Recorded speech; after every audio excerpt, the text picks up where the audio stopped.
Hello my dear friends and my dear students, myself Dr. JP Tripathi. I am here with a very new topic of forensic medicine, the steps of court procedure. In these steps of court procedure, I'll deal with what are the steps are taking place during any court proceeding. Especially we will focus on recording of evidence. So we are going to start today's topic.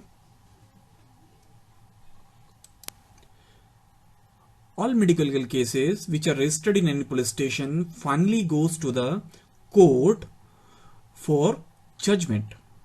The court will give the judgment in particular case by going through various steps. Here we will discuss about the steps of court procedures. These are the steps of court procedure. First is subpoena or summon.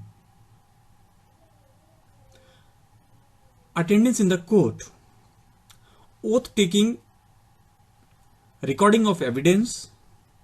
Under recording of evidence, there are three steps: examination in chief, cross-examination, re-examination or re-cross-examination, then court questions, and finally judgment by the court. These are the various steps which every case goes through for final judgment. Subpoena or summon.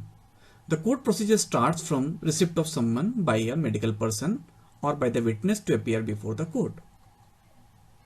So this is the first step of any court procedure.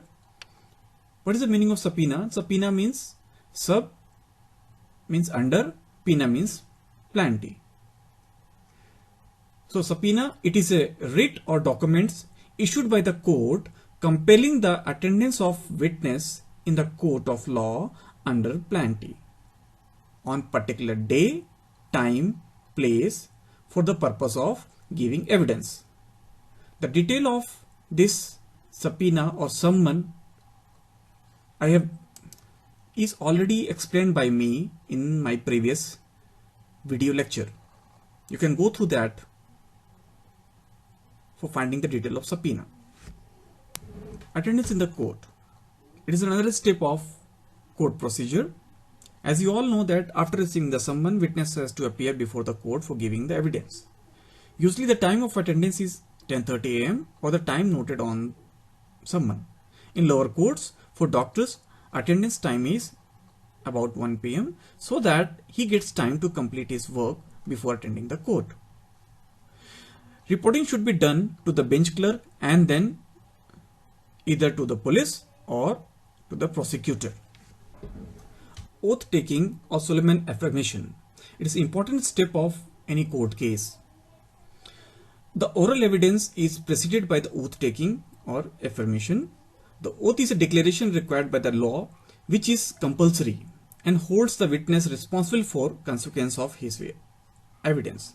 The witness has to take an oath in the witness box before he gives his evidence. The child below 12 years is not required to take the oath. Here is a picture representing any courtroom. You can see the judge is sitting here.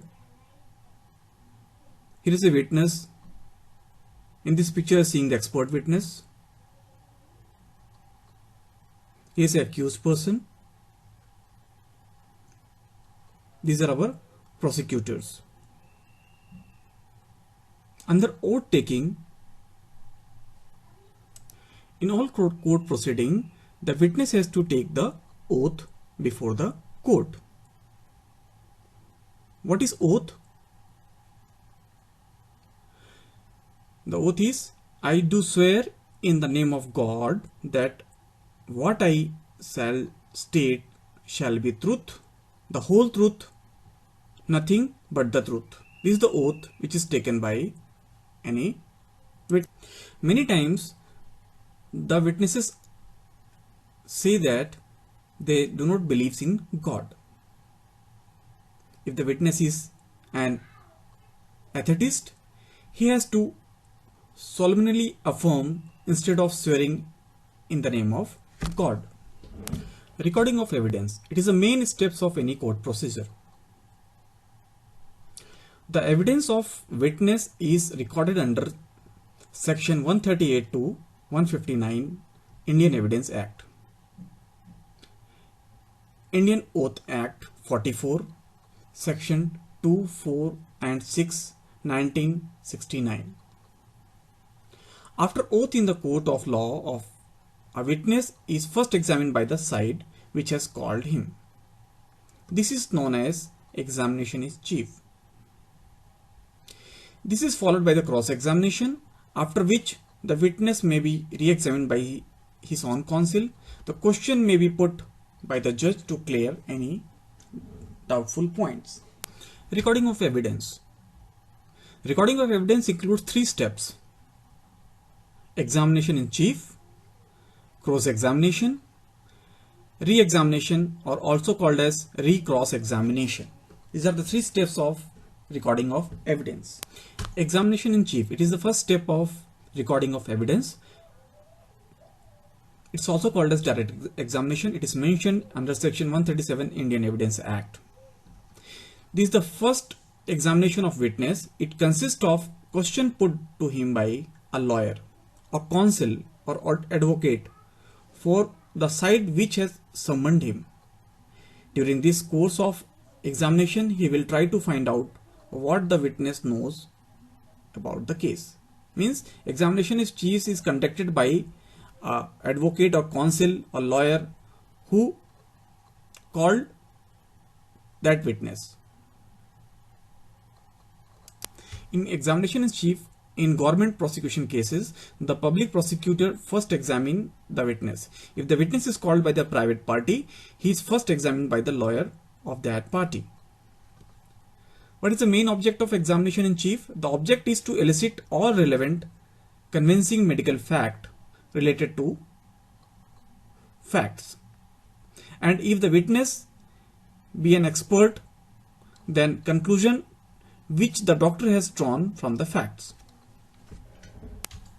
During this course of examination in chief, no leading questions are allowed. What are leading questions? A leading question is one which suggests to the witness its own answer, desired like giving answer by simple yes or no. So, in place of leading question, the question should be in the method of examination by question and answer.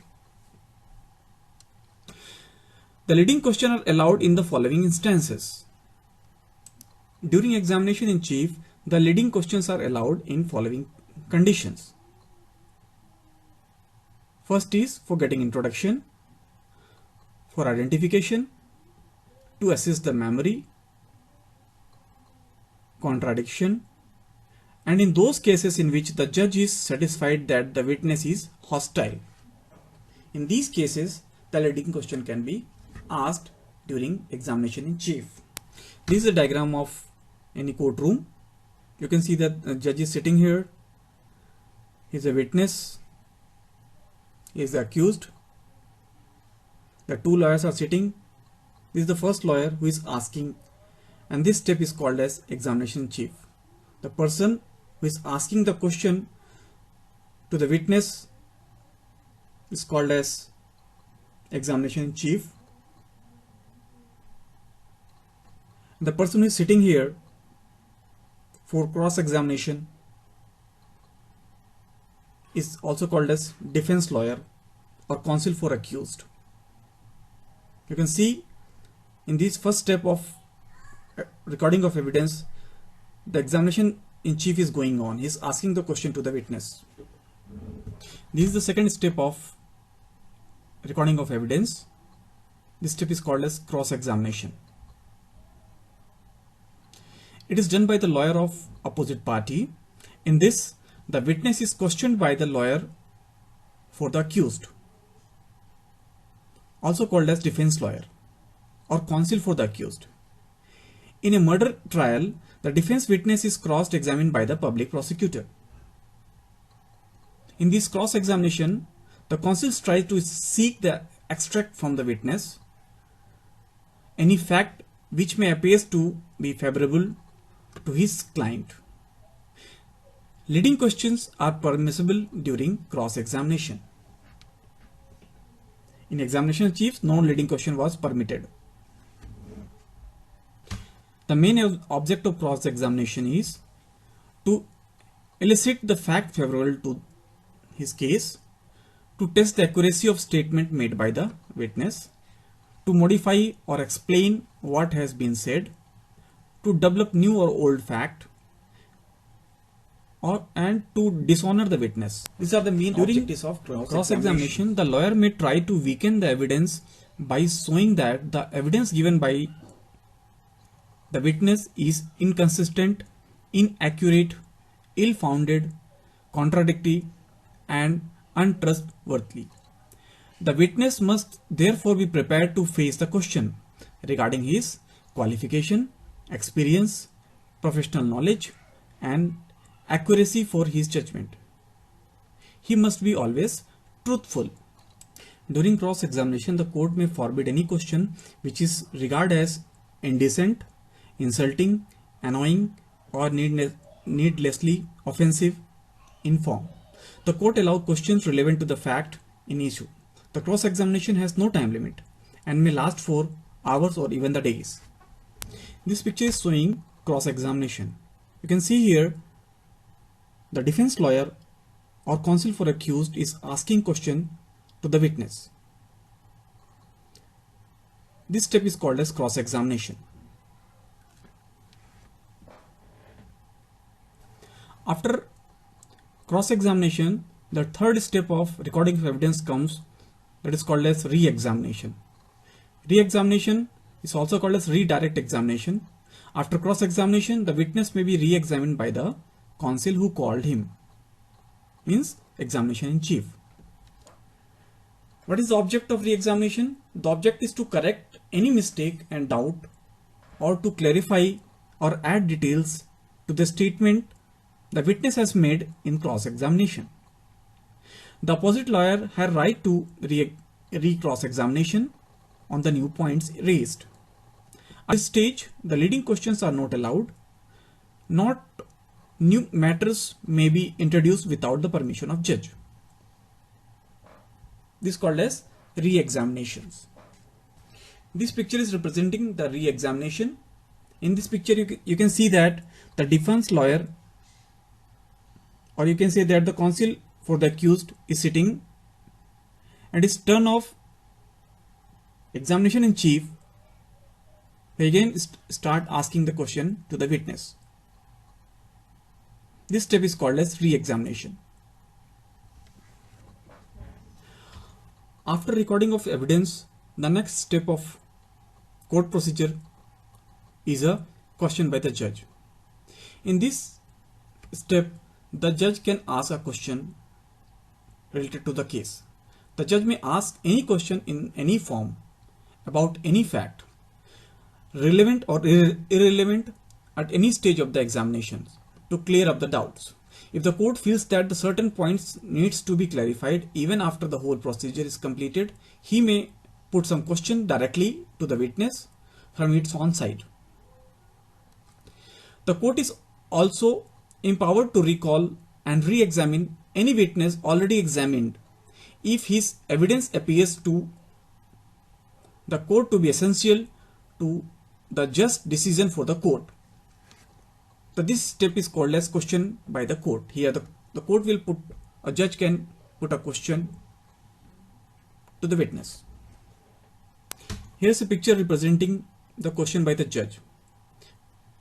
Here, judge is asking the question to the witness. The judge can ask any question at any time during recording of evidence or after recording of evidences.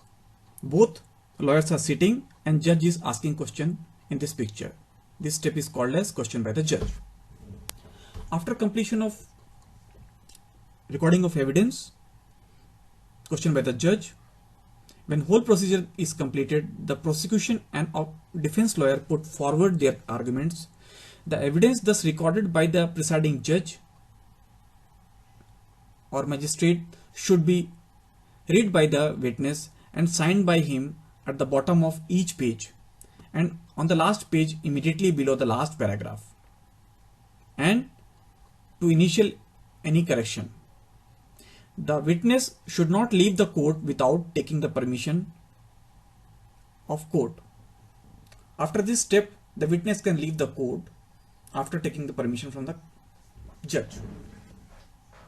Court judgment is the last step of any court procedure. After all the proceeding, recording of evidence, and after final arguments, the court may give the judgment on the same day or may adjourn the court for further date.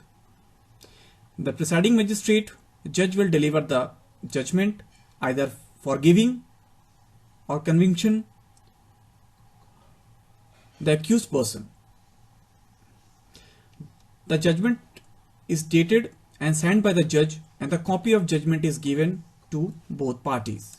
So this was the conclusion of any medical legal cases in a court, in court proceeding.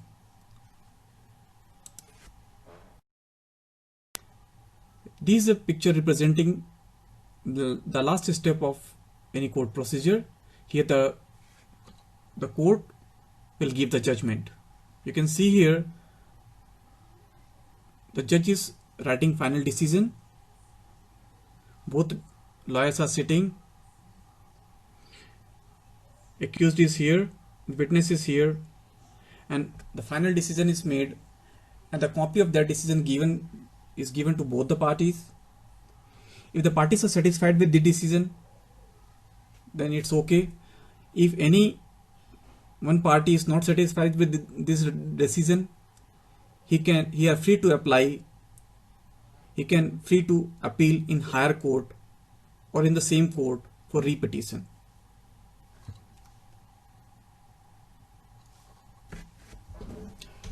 So my dear friends and my dear students, this was my today's topic. We have discussed in detail a court proceeding, various steps of court proceeding, starting from summon up to court decision. This very vast topic. It is very difficult to explain the whole court procedure in this very short lecture. But I hope this lecture is sufficient enough for my students who are in medical college for their academic purpose. So my dear friends, take care. You can subscribe me for upcoming topics. Thanks a lot and take care.